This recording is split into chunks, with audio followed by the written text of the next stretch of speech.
At kapamilya, pagkatapos po ng mga ulam na ginawa natin, syempre may panghimagas, di ba? And right next to me, si Ricky Sarmiento. Magpapakitang gilas po siya. Hindi po ito ang kanyang 9 to 5 job, okay? Pero mahilig po siya sa baking. So, gagawa tayo today ng ano? Ube Sans Rival. Syempre, salamat for guesting in my show. Ha? Yeah, no problem, Ron. O, sige. Paano natin sisimulan ng Sans Rival? Okay, this is already 11 egg yolks. Okay. So, one more because we need 12 egg yolks. 12 itlog. I was told, kinakailangan immaculate, malinis ang paligid mo Yes. pag gumagawa ka ng ano, di ba? Oo, kasi hindi siya magra-rise. Okay. Egg whites. Yeah. Sige. So, dapat walang tumulo na egg yolk doon sa egg white. Okay. Dapat pure and immaculate. Yes, oo. Okay. Sige, pagkatapos, And then this one, lalagay natin dito sa mixer with 1 teaspoon of cream of tartar. okay po ba? Nasusundan nyo. 12 egg whites and cream of tartar. And then, ibibit na natin siya high speed. For the first 3 minutes, whisk po ni Ricky yun using high speed. Magdadagdag na po ng 1 1/2 cups ng white sugar si Ricky sa ating mixture ng egg white and cream of tartar.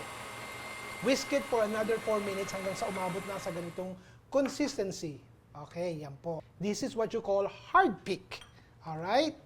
So ngayon, ano gagawin natin? Then, ilalagay natin yung kasoy. Slowly. Yeah, yung crushed kasoy. Okay, toasted Then, kasi. fold it. Okay, Then, ilalagay na natin siya sa okay, pan. okay.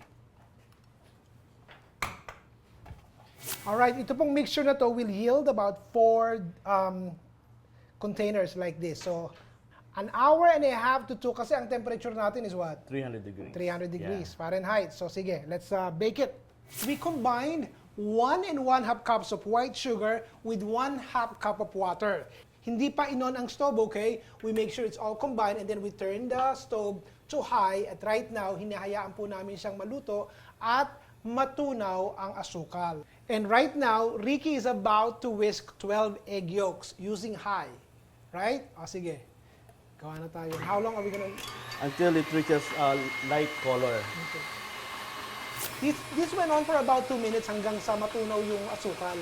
And Ricky whisked the egg yolks for about 2 minutes and then slowly yung mainit na asukal, sinali niya po sa egg yolks na binibit niya at that time, dahan-dahan. So right now, pinagsama niya and continue to whisk it for another 3 minutes hanggang sa maging kulay bright yellow na po ito.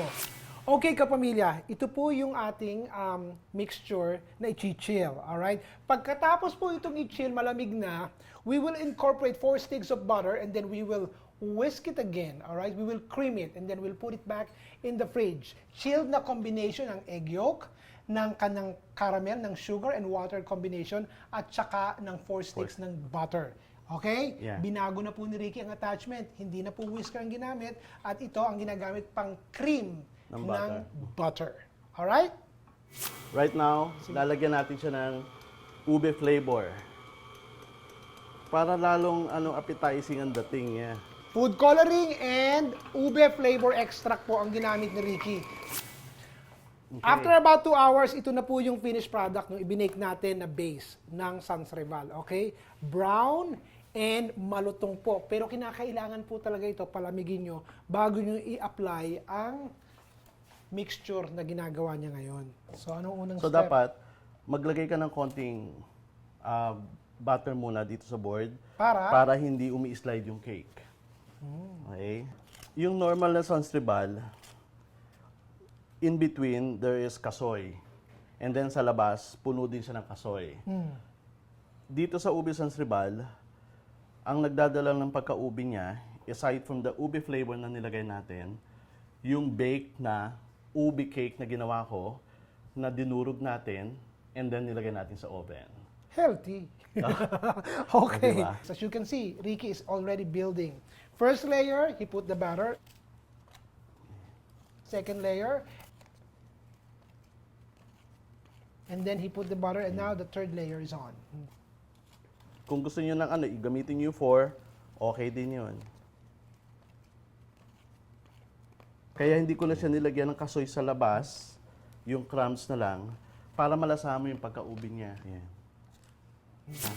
Then, ngayon, we need a big parchment paper. Lalagay natin siya sa ilalim ng board ng cake. And then, ibubuhos natin ito. Actually, we don't need. Yan. Konti lang.